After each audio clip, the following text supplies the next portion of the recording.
안녕하세요. 제2의 아지트에 오신 여러분 환영합니다. 저희가 지난 시간에는요, 결혼할 때 고려해야 할 최소한의 조건 3가지를 살펴봤습니다. 일단은 서로의 건강 정보를 투명하게 공유하고요. 그리고 경제적으로 능력을 갖추고 정서적으로 독립되어 있는 사람이어야 한다고 말씀을 드렸고요. 더 자세한 내용은 지난 영상을 참고해 주시면 되겠습니다. 저희가 이번 시간에는요, 결혼을 할 때 너무나 중요한 요소지만 의외로 간과하고 착각하는 것들을 살펴보려고 합니다. 일단 첫 번째로는요, 저희가 결혼을 선택을 할 때 나름은 다 나름대로 이제 조건을 꼼꼼히 따져본다고 생각을 하실 거예요. 그래서 잘 살펴보니까 이 사람이 뭐 직업도 괜찮고 인물도 이만하면 괜찮고 뭐 성실한 것 같고 나한테도 잘 맞추고 성격도 무난한 것 같고, 그래서 이 정도면 뭐 결혼하기에 괜찮지, 뭐 세상에 완벽한 사람이 어디 있겠어, 나도 불완전한데, 이러한 생각으로, 그리고 사실 무의식에서는 주변에서도 다 뭐 결혼을 하니까 뭐 나도 이 결혼이라는 거 한번 해볼까? 이런 생각으로 결혼을 선택하시는 분들이 되게 많으실 거예요. 그런데 이거는 어떻게 보면 전혀 정해진 게 없는데 긍정회로 장밋빛 미래를 꿈꾸는 거라고 할 수가 있습니다. 물론 결혼에 있어서 이 사랑이라는 요소도 중요하지만요, 사실 이 결혼이 현실이라는 의미는, 이 결혼에서 중요한 건 이 배우자는 앞으로 나와 평생을 함께 한 공간에서 살아갈 룸메이트라는 거예요. 그러니까 다른 무엇보다 이 룸메이트로서 내가 필요한, 그리고 나한테 적합한 룸메이트로서의 요건을 갖췄는지, 이것이 사실 가장 중요하다고 할 수가 있습니다.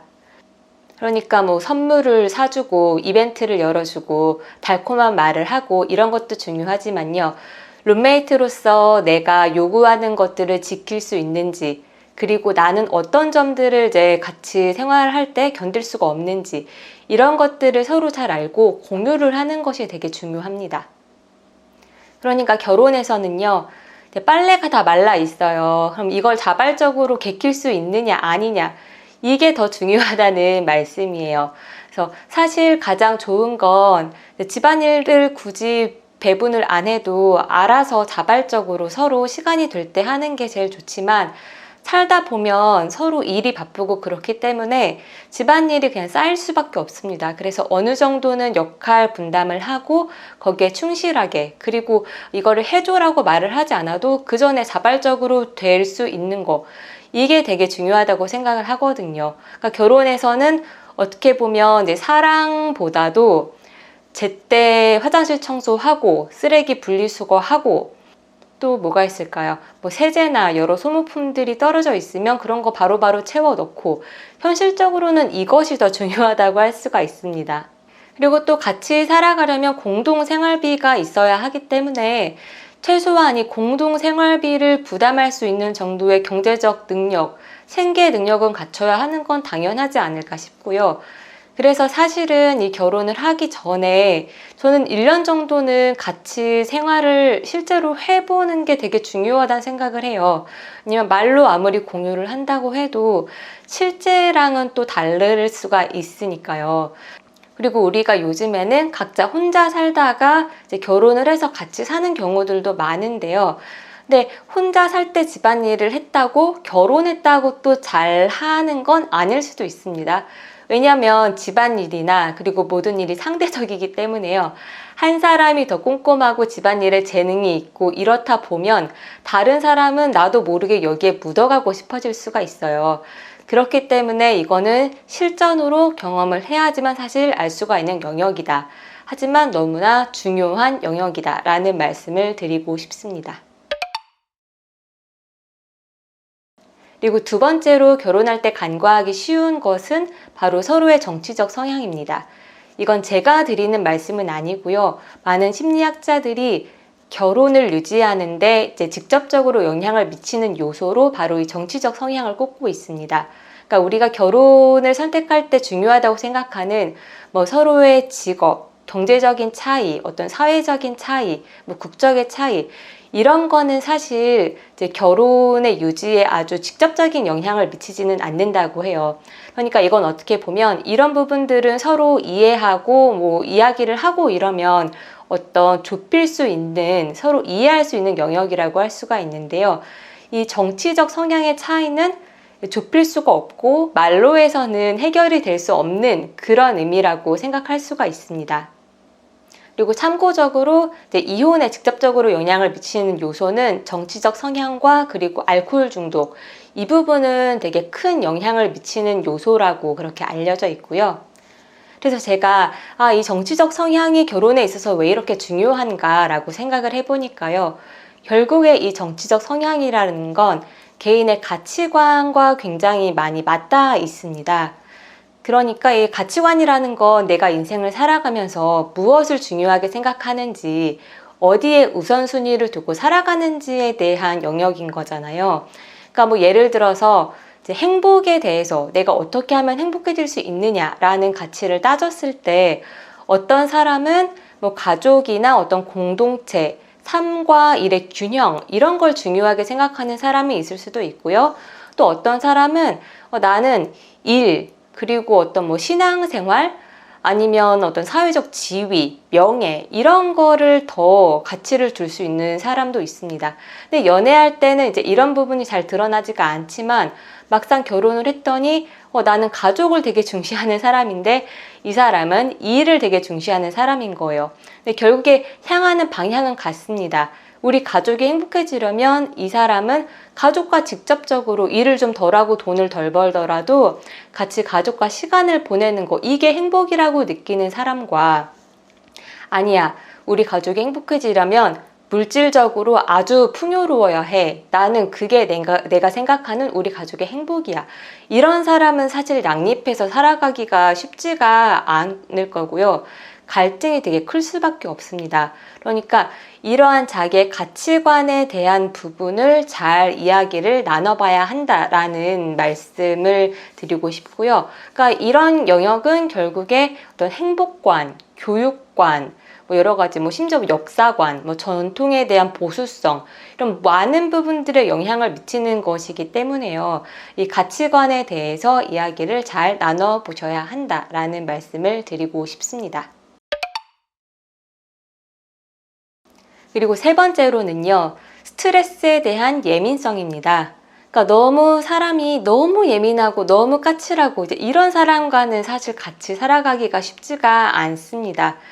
근데 사실 우리가 이런 사람이라고 이제 티가 나면 아마 결혼을 하지 않을 거예요. 그런데 많은 경우에는 연애할 때는 이렇게까지 문제가 심각해지지가 않을 확률이 높습니다. 왜냐하면 이때는 나도 사랑에 빠져있기 때문에 그 상대방의 예민함이나 이런 걸 관대하게 바라보면서요, 이거를 그냥 귀엽다고 생각을 할 수도 있어요. 그리고 상대방도 지금 사랑에 빠져있고 나한테 잘 보이고 싶고 이렇기 때문에 나에게 잘 맞추고 최대한 배려를 하기 때문에 이러한 예민성이 잘 드러나지 않을 수 있습니다. 그런데 이제 결혼을 하고 사랑의 콩깍지가 벗겨지면 그때부터는 이러한 예민성이 그냥 그대로 드러날 수가 있는 거거든요. 그럼 이제 여기에서 그럼 이 사람이 실제로 예민한지 어떻게 파악할 수 있느냐? 저는 이거는 서로가 어떤 건전한 취미생활, 꾸준히 하고 있는 취미생활을 갖고 있는지로 좀 파악할 수 있지 않을까라는 생각이 들어요. 왜냐하면 이 스트레스에 대한 예민성은 결국에 내가 스트레스를 잘 관리를 하지 못하고 내가 내 스트레스를 잘 알아채지 못해서 잘 해소를 못한다는 의미일 수 있습니다.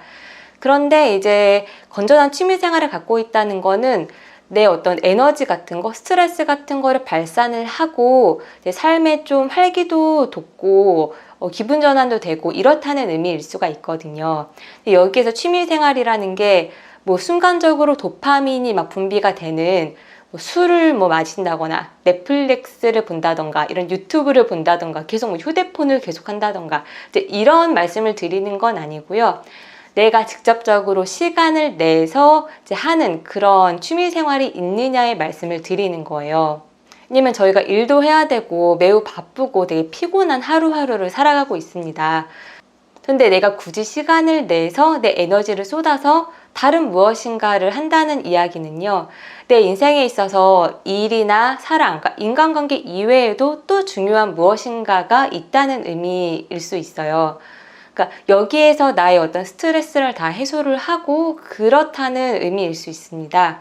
그래서 저는 무엇보다 이 취미생활 중에 운동을 하는 게 되게 좋다고 생각을 해요. 왜냐면 운동을 하게 되면 이제 스트레스도 어떻게 분산이 되고 또 체력도 좋아지기 때문에 다시 또 스트레스를 견디는 힘이 커지는 그러한 어떤 좋은 순환이 된다고 할 수가 있기 때문에 저는 운동이 되게 좋다고 생각을 하고요. 그리고 여기에 하나 더 덧붙인다면 운동을 하면서 독서까지 하는 사람이라면 저는 이 사람은 배우자로 매우 적합하지 않을까라는 생각을 합니다. 왜냐하면 독서를 한다는 건 이제 나의 성찰을 하고 나의 내면을 탐색한다는 그런 의미일 수도 있기 때문에요. 이렇게 되면은 자기에 대한 이해도 높고 나도 언제든지 뭐 틀릴 수 있다. 이런 마음을 갖고 살아가는 겸손하고 다양성을 이렇게 이해하고 존중하는 사람이라는 그런 생각을 갖고 있기 때문이에요. 그리고 물론 이 부부 사이에서 오늘 있었던 되게 억울한 일, 힘든 일 이런 것들을 서로 공유하고 위로를 받고 이럴 수 있습니다. 저는 이런 게 참 좋다고 생각을 하고 있어요. 그런데 이게 가끔씩이 아니라 내가 매일 나의 어떤 하소연, 나의 억울함을 집에 돌아와서 매일 토로를 한다. 그리고 이게 상대방의 의무이고 나는 이 상대를 사랑하기 때문에 나의 모든 감정을 상대에게 털어놓는 게 당연하다고 생각한다. 이거는 어떻게 보면은 스트레스를 나 혼자 감당하는 게 아니라 나의 모든 스트레스를 상대방이 해결해 주기를 바라는 거라고 저는 생각을 하거든요. 그래서 과연 이게 내가 솔직하다고 할 수가 있을까? 저는 이거는 그렇게 바람직하다는 생각은 들지가 않아요. 왜냐면 이게 나한테는 솔직하겠지만 상대한테는 내가 지금 상대방을 감정 쓰레기통으로 취급을 하는 걸 수도 있고요. 상대도 이러다 보면 점점 지쳐가고 그리고 관계의 피로도가 누적이 되면 관계에서 점점 이 관계가 소원해지고 이럴 수 있기 때문에 저는 이거는 별로 바람직하다는 생각은 하지 않고 있습니다.